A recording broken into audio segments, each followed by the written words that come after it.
Welcome to Spider-Verse Minute, the tri-weekly podcast where we watch Spider-Man Into the Spider-Verse 1 minute at a time.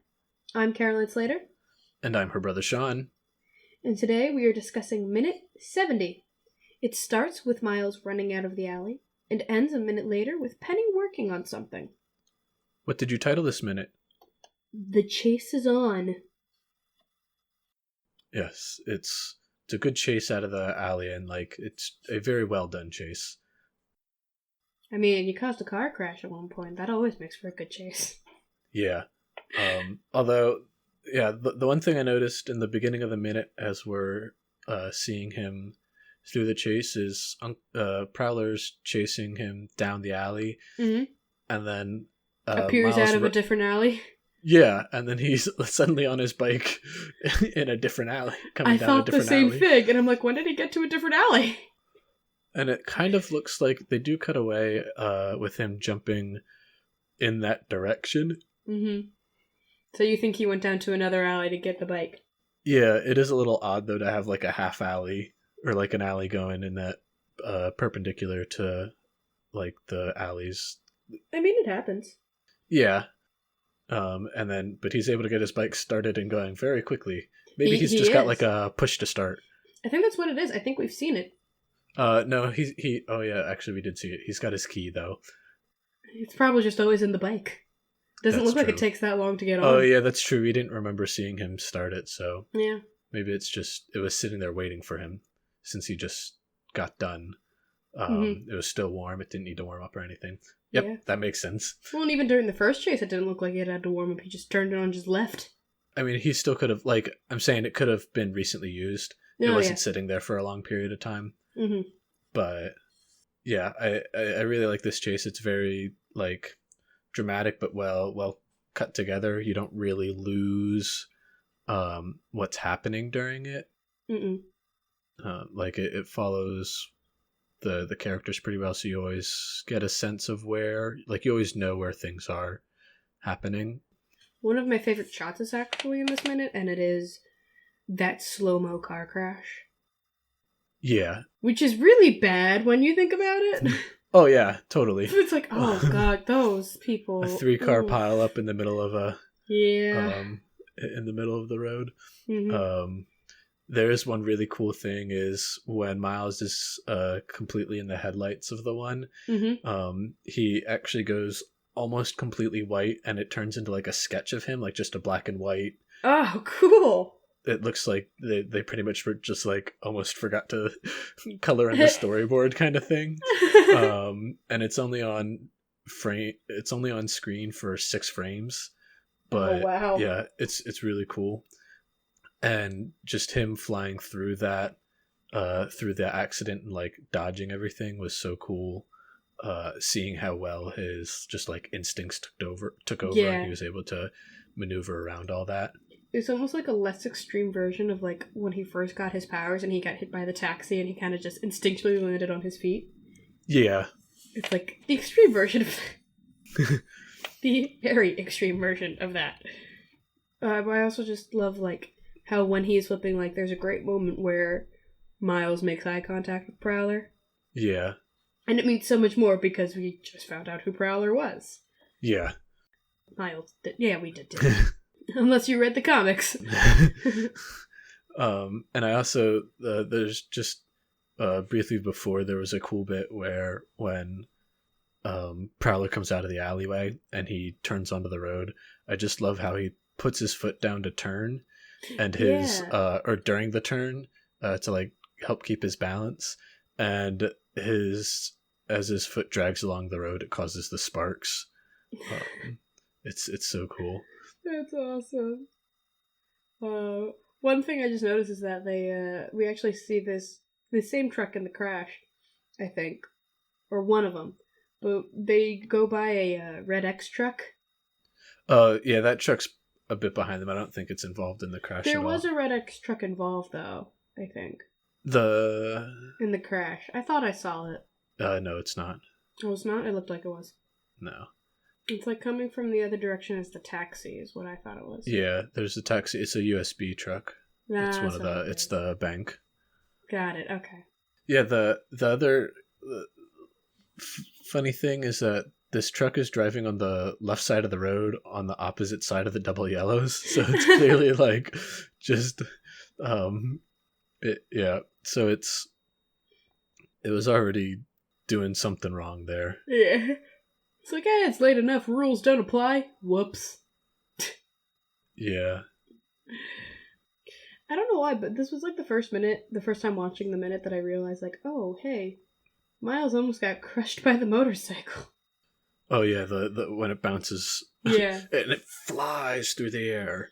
Like, yeah, it feels like when, like, to get it to fly that high, it almost feels like that. Like when Prowler fell off, his wrist just, gunned the throttle. yeah. And it just like rode up the side of one of the cars, kind of to shoot it in the air. I think that's kind of what it did. And then it bounces and lands and rolls right over him, and whew, that would have been nasty. That would have been very gross.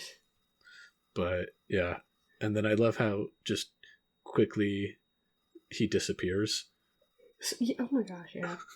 It's just like it lands, and then he's just like, whew, and has his Batman pose on top of the building. Like, he just gets up there and waits and is brooding. It's also like I laughed a little just watching Miles run down the middle of the road instead of like, getting onto the sidewalk or something. Like, like it's really keep obvious. Going. Yeah, you would think he would kind of. I mean, he's running from the scene of a crime, or an accident / crime. So that alone looks shady. Yeah, and so you'd think he'd want to try to like not be so obvious as to run down the middle of the road. And I think his thoughts are more just run away. Get away from the guy get away from the uncle trying to kill me. He has a lot going through his head right now. Yeah. The next thing I have are the panel transitions from Prowler's Batman brooding to upbeat Penny working on something technical. Yeah, I really love how the three panels, like, they don't completely fill up the screen, and it still leaves Prowler just brooding there in the like in the center of it. It's so cool. I really like the way they did that. Yeah, and I like that it's such a stark contrast of like that dark, visually dark, to such a bright thing, so your eyes get caught by the panels, and then so when the transition happens, it's not like a hard cut or anything. Yeah, the music's so good, just like... the music's great. I'm sad it's not on the album. Yeah, I found it's called Want It Here by Xenopax. And it looks like it was released in 2015, but it seems like it was never publicly released, and it seems like it's just... It almost seems like it was just like made to be included in like movies and TVs, because you can only find it on the Universal Music Publishing Group website to be able to like license it out. And it only gives you like a 30-second soundbite from it. Huh. Yeah, but it's like it's pretty much more of the same. Like, it's not a very complex song. Yeah. But it's a cool song. Yeah, it is really cool, and it like fits her aesthetic so much. The last thing I have, just because it's like the frame or the image that the minute ended on, is her robot's thinking face. You know what I'm talking about? Yeah. Well, yeah, like the working face with its little like tongue sticking out. The tongue out, and I'm like, I love that they gave this thing facial expressions.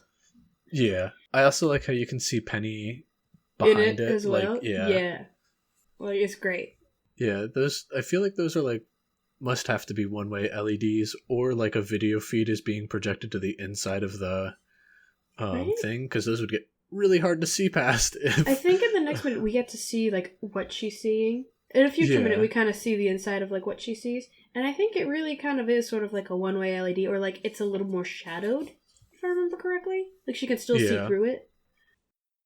I mean, it could just be a video projection on the inside of the dome, maybe. I don't know. Yeah. I also like the lasers just coming out of his fingertips. Oh, yeah. The that's great. Spider's fingertips. Yeah. Do you have anything else? The one thing I wanted to, the last thing I just wanted to bring up was during the animators commentary, they were talking about how Penny's a 3D model that's just rendered in the anime style, instead of just being like the 2D hand drawn, like Yeah. 2D animation done. They actually have a 3D model of Penny, that then they just like, slap a filter over to get her to look in the way more she does. two-dimensional. Yeah. That's smart. I feel like trying to do a 2D animation, something like this, could be very difficult. Yeah, I thought they had models for like all of it. Like I thought everything was 3D, but the way they like brought it up, made it sound like she was the only one, and I couldn't find anything stating one way or the other. I'm not as familiar with like the technology used in 3D animation, so I cannot be of assistance there. Yeah, but that was the last thing I had to bring up. Yeah, that's all I have. Well, thank you for joining us at the beginning of this week. Tune in on Wednesday where we talk about minute 71 and see what Penny was working on. Catch you next time. Bye.